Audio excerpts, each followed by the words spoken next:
Hello and welcome to the channel. Today we'll be discussing Jonathan Archer and whether his decisions in these three instances were the correct and morally right choice.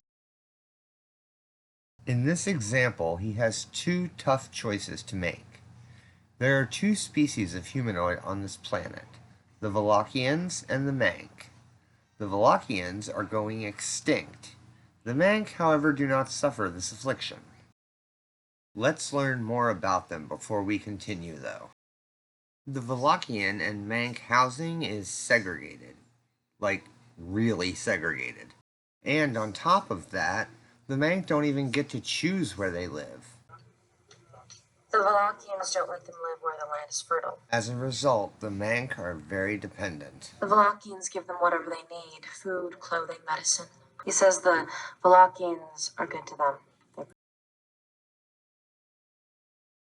Let's see what the Valachians think about their neighbors. He's Mank. They're not as evolved as Valachians, but they are very hard workers. It is very clear that the Valachians believe themselves superior to the Mank. Now let's talk about the choices that Captain Archer has to make. The Valachians want our warp technology. The last time Starfleet did this, it did not go very well for the recipients. We, the people of Earth, greet you in a spirit of peace and humility. Before the probe, my people never conceived of anything like antimatter. This hasn't happened yet, but it will, and Archer does indeed recognize the risk to the Valachians. They have no experience working with antimatter. I doubt they even realize how dangerous it is. They're not ready. With a warp-capable starship, our chances would be greatly improved. I'm sorry. He decides that warp tech is too dangerous for them and turns them down. Can you find a cure? I already have. Now, thanks to Dr. Phlox, he has to decide whether or not the Valachians even get the cure or not. Well, what are you suggesting? We choose one species over the other? All I'm saying is that we let nature make the choice. The hell with nature. Archer is clearly not trying to hear any of this.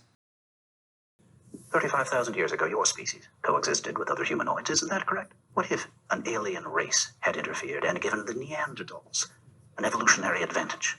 It does not appear that Phlox is able to get through to Captain Archer. I'm going down to the Valachian hospital. It would go against all my principles if I didn't ask you to reconsider what I have reconsidered. And what I've decided goes against all my principles.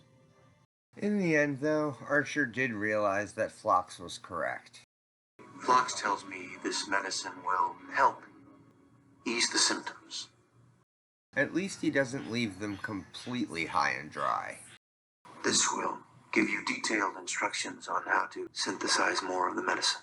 A lot of people believe that this constitutes genocide, but as you can see by the definition here, it is not. The Valachians are monsters, and the people of their world will be much better off without them on it. So yeah, I think he did the right thing. In our next example, we meet the Vissians, a tri-sex culture. Yes, I said sex, not gender. All three are required for reproduction. Unfortunately, there are very few progenitors. They make up about 3% of our population. As a result, the males and females believe that they have dominion over them. Here are just a few examples. They are passed around like communal property. They're only needed when a couple's trying to have a child. And when they're not? The progenitor is assigned to another couple. They have no identity of their own. It has no name. It's our progenitor. They are not provided a formal education. What about school? They only serve one purpose. Sending them to school would make no sense.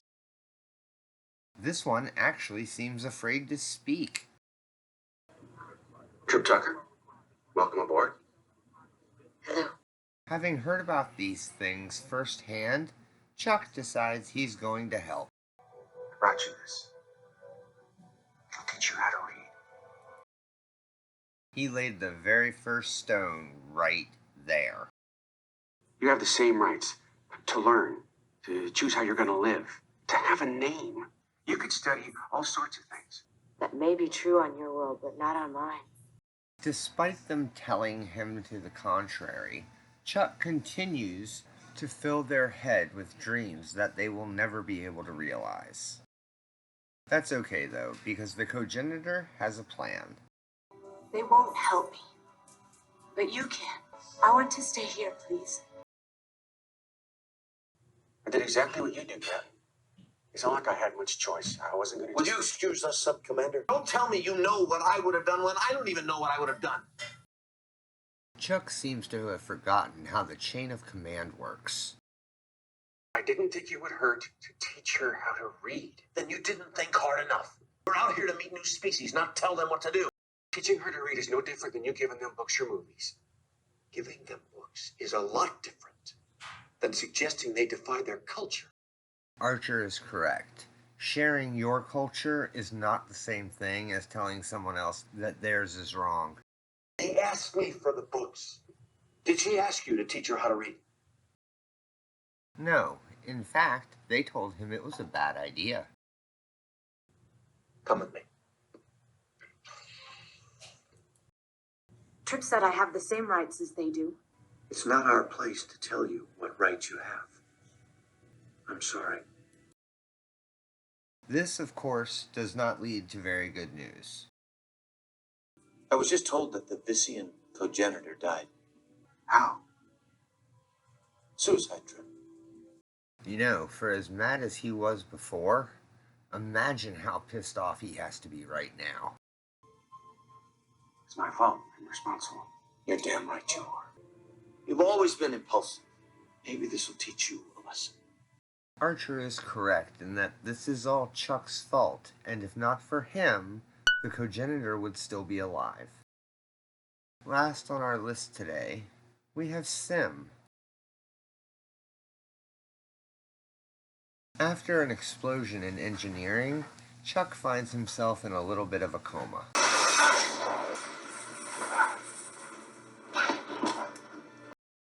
Fortunately, Phlox seems to have a critter that can help solve the problem. Lycerian desert larvae. How does this relate to Trip? When implanted with DNA from another species, it exactly replicates that species' life cycle.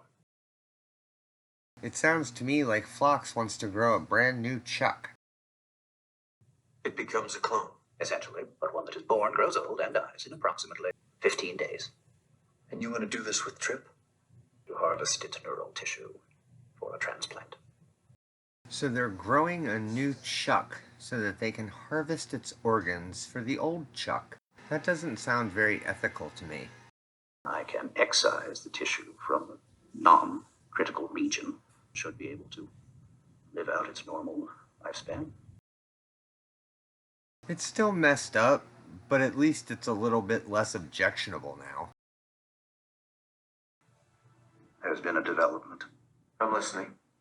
Sim won't survive the transplant. You told me you could remove the tissue without harming him. And now we're back to it being morally objectionable.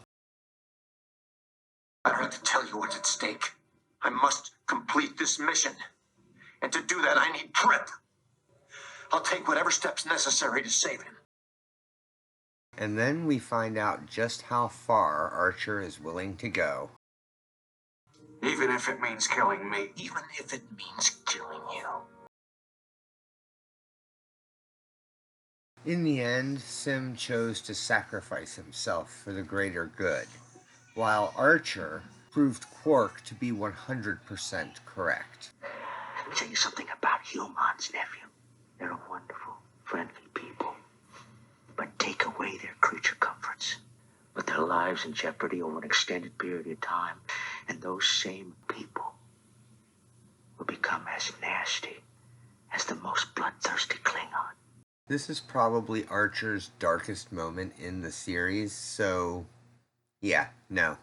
I'd like to thank you all for stopping by, and if you agree or disagree with any of the points I've made in this video, please let me know in the comments below.